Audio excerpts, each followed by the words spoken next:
सम्राट चौधरी जो बीजेपी के बिहार के अध्यक्ष हैं, वो तस्वीरों में नजर आ रहे हैं। जीतन राम मांझी के आवास पर वो पहुंचे हुए थे। वहीं से मुझे लग रहा है मुलाकात खत्म हो गई है। पंकज झा मौजूद है। पंकज, क्या अपडेट आपके पास?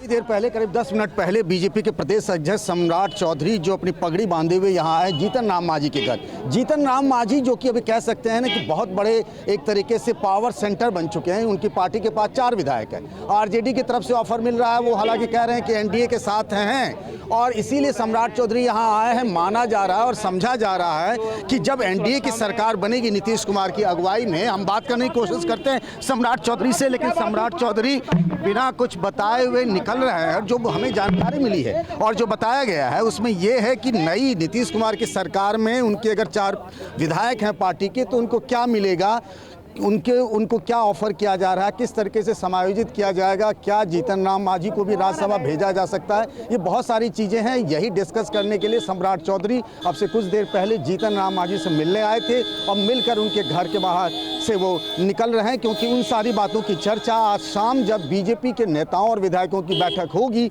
तब जीतन राम मांझी के बारे में और उनसे क्या बातचीत हुई, ये नेतृत्व को, पार्टी के बड़े नेताओं को बताया जाएगा। बिल्कुल पंकज, तो देखिए सम्राट चौधरी पहुंचे जीतन राम मांझी के घर और वहां पर जैसा कि पंकज आपको बता रहे हैं, जीतन राम मांझी का घर अब बहुत ज्यादा अहम हो चुका है मौजूदा उठापटक, मौजूदा हलचल को देखते हुए।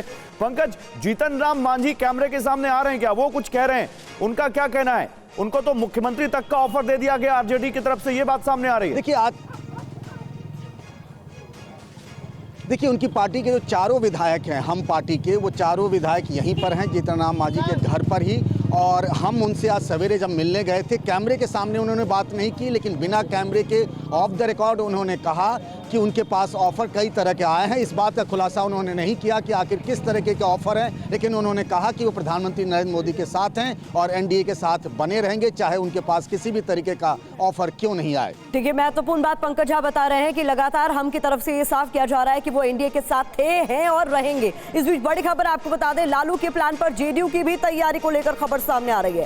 आरजेडी विधायकों के संपर्क में है जेडीयू। 6 आरजेडी विधायकों को तोड़ सकती है जेडीयू। तो उधर लालू यादव प्लान बना रहे थे विधायकों के इस्तीफे को लेकर, उन्हें उनकी टूट को लेकर खबर सामने आ रही थी। और इस बीच देखिए यहाँ पर जेडीयू की भी तैयारी नजर आ रही है, जहां 6 आरजेडी विधायकों को तोड़ सकती है जेडीयू, ये खबर मिल रही है। बिल्कुल, और आइए अब आपको दिखाते हैं लड़ाई, क्योंकि अब नंबर की है तो नंबर्स क्या कहते हैं। बहुमत 122 पर है बिहार में।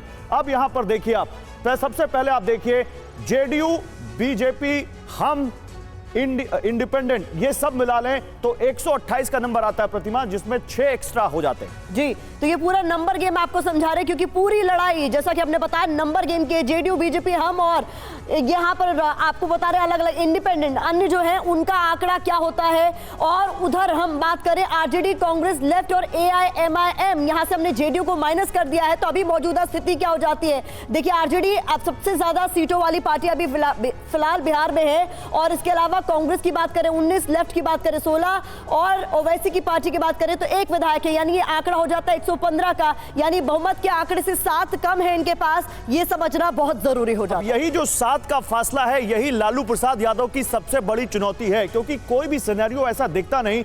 जीतन राम मांझी के भी अगर विधायक आते हैं तो उसके बावजूद यहां पर बहुमत का आंकड़ा कम रहेगा। तो लालू प्रसाद यादव यही चाहते हैं कि अगर उनकी सरकार नहीं बन रही है तो किसी की सरकार ना बने, और इसीलिए जीतन राम मांझी को तरह तरह के ऑफर हैं और तमाम तरह की यहां पर जुगत किए जा रहे हैं कि किसी तरह नीतीश कुमार को बीजेपी के साथ एक बार फिर से सरकार बनाने से रोका जाए। और यही वो खेला है जिसकी हम बात कर रहे हैं कि बिहार में आज खेला की गारंटी है क्या,